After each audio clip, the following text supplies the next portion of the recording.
complete plexiglass. I haven't seen this much plexiglass since I've watched gay porn. And usually the glory hole goes right about here or here. Is that right, Charlie? So, hello, London! Where are my straights? Okay. Well, I know where my gays are.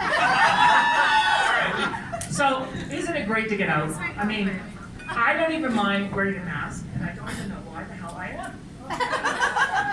I don't even mind wearing a mask, obviously, I guess why not? And when I want extra protection, I double bag it. I wear this. And last year at Halloween, I wore the whole complete Donald Trump outfit because I wanted to know what it would be like to be a pussy grabber for 24 hours. That's when I first knew I was gay. No, I mean, I first knew I was gay when I realized I wasn't a pussy grabber. Okay, so last month I celebrated a milestone. I turned 60. So you know what that means. I can say whatever the fuck I want tonight, right? And by the way, there are 2 tables here that are YukYuks virgins. Yeah. One is Hunter Taylor, Douglas Stevens. There? Okay. So that's a mouthful. Speaking of which, if you just changed one of your names to, you'd be a porn star. Hunter Jackoff Douglas Stevens. Yeah. You picked the wrong night to come out, I'm telling you. Where's your mother, Andrea? Okay, Andrea, you're gonna have to pay for therapy after he hears my set, okay? Okay, so years ago on live TV, I said, does that Oprah bra you're holding up expand like the original? And I should know, because you know the Prince was interviewed last week by Oprah, but this queen was interviewed by Oprah years ago, and I'll tell you more about that later. So I am a cross between Karen Carpenter and Miss Piggy. No, really. Over 20 years ago, for 1 year, I was what you'd call big-boned, full-figured. No, I was fat, okay? I was so fat that when I got cast in a commercial, my friends were convinced that they used a body double for the fat scenes. But it was me. But I was a jolly fat. I mean, I couldn't see my feet for a year. And all my dates, the guys would say, well, at least you got a great personality. But I bumped into this one gay guy that I hadn't seen in years. And I said, hi, how are you? He goes, good. And you? You've gotten wider. Like, did he have to act it out? And then I was at a restaurant, and I heard this voice go, Donald, you've gained weight. Are you okay with that? Well, I was until she said it, bitch. And I had to pass her booth on my way out, and I hear her voice go, Donald, my tits are hitting the edge of the booth. And I couldn't resist. Well, don't eat dessert for your tits, because your tits will be in the pudding. So my partner says that I'm verbally dyslexic, which I am, which is really handy when you have 2 friends who are dyslexic who compete with each other. So, like this. This is Harold. I'm so dyslexic. How's my straight voice? I'm so dyslexic that I got Helvetica class. And then Ethel goes, oh yeah? I'm so dyslexic that I had to sit at the back of the class. Oh, Ethel, you win. You should do stand-up. I'll be you, Ethel. Okay, so. I'm so dyslexic. I'm so dyslexic that I married a pedophile. Because I couldn't read the signs. She did. She married a pedophile. How ironic. How do you define irony? I have 5 examples. Okay, first. Years ago, I had a friend who was in a very strict religion, and she calls me up and she goes, would you take me, Donald, to get an abortion? I did twice in 2 years. And the following year, I came out of the closet and told her. And she goes, I can't associate with you because of your immoral lifestyle choices. 2, a homeless person asked for some change. So I went to my car, checked how much I had 50 cents. I take it to him and he goes, whatever. I didn't know the homeless raised their minimum wage, did you? 3, I have a friend who was talked about her depression every day to me for 5 years. And then I wrote an article about mine, and I sent it to her, and she hasn't spoken to me since. 4, I bought my mother a bird to keep her company. And for 17 years, she had sinus trouble and allergies, and I didn't realize till her cockatiel died that she was allergic to bird shit. 5, the winner. Years ago, a Christian woman gave me shit for speeding to a religious convention. And the following year, she was excommunicated for fucking her best friend's husband. Now that's irony for you. But that's why I was perfect to work at the casino down there. Because I love me some torture. I'm up here, right? Okay, so I got hired as a host. And at the same time, Mary wasn't. She was gorgeous, but she didn't want to work. So the first Saturday, she texts me, I can't come in because I've got an allergy to sushi. Second Saturday, she texted me that she had a sleepover and her friend gave her head lice, and she drove all night looking for a D-lice clinic. The third Saturday, she said a bunny hopped into her apartment and gave her an allergy. So I go to work, and I go, anything new? Supervisor goes, oh, Mary won't be in, she's got an allergy to bunny. I go, I'm allergic to pussy, but I keep showing up.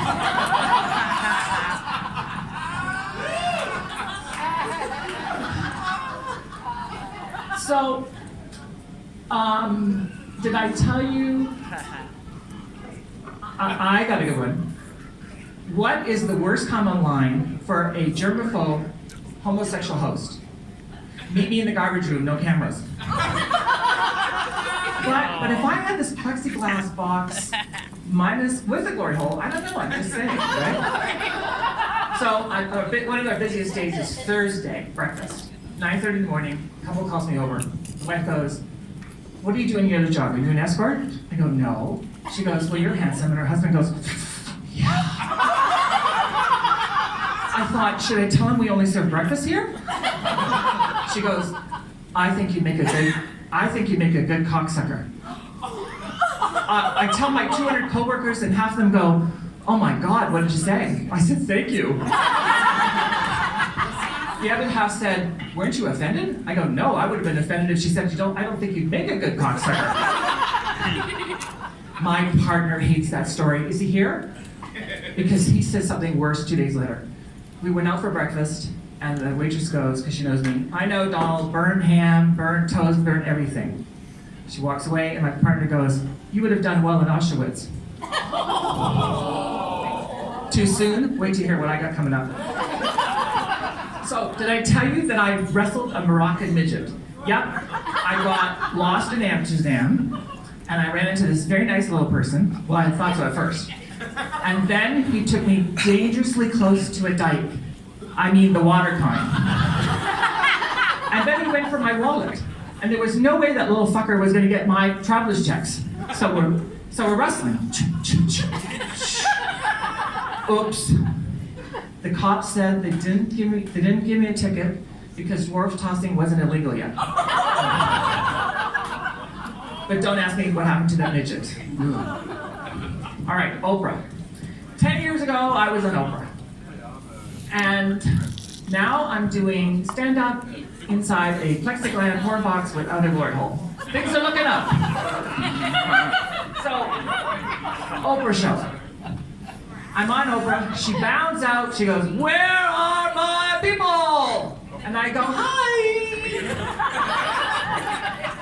And she goes, I hope you're hungry. I talked to my producers, and they said that Donald and the rest of you have so many stories that we have to do 2 episodes. So she goes, I hope you like breakfast, because you're gonna have lunch. Yay. Now, you're probably wondering why I was on Oprah. Okay, short story. So, I try to be a gentleman, but sometimes it's very hard. Like when I met my father's girlfriend in between wife number 4 and number 5. Or was that jury? Anyway, I said, we get along so well because we both fucked the same man. That's why I was on Oprah. You think you're uncomfortable, imagine how I feel. Anyway, back to Daddy. Daddy's girlfriend's daughter from another relationship was there, and she goes, that is way over the line. And I said, that ship sailed with the first hand job, don't you think? In fact, when the Oprah producer first called, I go, oh, couldn't this be your giveaway car episode? He laughed, and then right away said without missing a beat, so what did your father do to you? I can't make this shit up. And I think it was my sense of humor that got me on the show. But once I was in Chicago, I didn't want to talk about schlepping my father on Oprah. So I would have stood up and said, what the hell, Oprah, this isn't your My Favorite Things episode? Relax, I didn't. I just whispered to the guy deciding, are you on for your daddy too? And he goes, no, a father, a priest. Brother, what we had to do to get on that Oprah Winfrey show. Speaking of priests, my father was a minister, and his favorite bedtime story began, let us get on our knees for Jesus. Is it any wonder that I didn't have a one-night stand till I was 30? Of course I didn't. Unless you were related, hands off was our family motto. So, okay, change of pace. So, well, for you, not for me. So, my first one-night stand, I'm in Cape Cod, and he was a stand-up comic, of course he was. Was he funny? Well, he had his own HBO special, and he left me smiling. But you know what? I mean, between us, I never got good at one-night stands. I remember this one guy said, his cock was so gorgeous I could blow with the lights on. So I lit a candle. I didn't know that candle wax left third-degree burns, did you? And then I dated a warlock, and I told him. A warlock, yeah. You remember Bewitched? A warlock. And I said, any hocus pocus, and there ain't gonna be any hanky-panky. Unfortunately, he had a wee winky dinky, so I did the disappearing act. So then I fell hard for a psychologist. And he said to me, Donald, you're too happy. I'm attracted to pain. So I said, oi, Faye, have I got a story for you? And he's been jerking off to it ever since. When love goes wrong, nothing goes right. This one thing I know. Thank God for therapy, eh? My first therapist looked like Jesus. Thank God Jesus wasn't my type. My second therapist was so hot I wanted to jump his bones right there. And he told me that it would conflict with our therapy. Well, I could have told him that. But weirdly, every session I had to say, what do you want me to do today, doctor? He really liked that. And he never charged me for the sessions. My next therapist looked like James Lipton from the Actors Studio.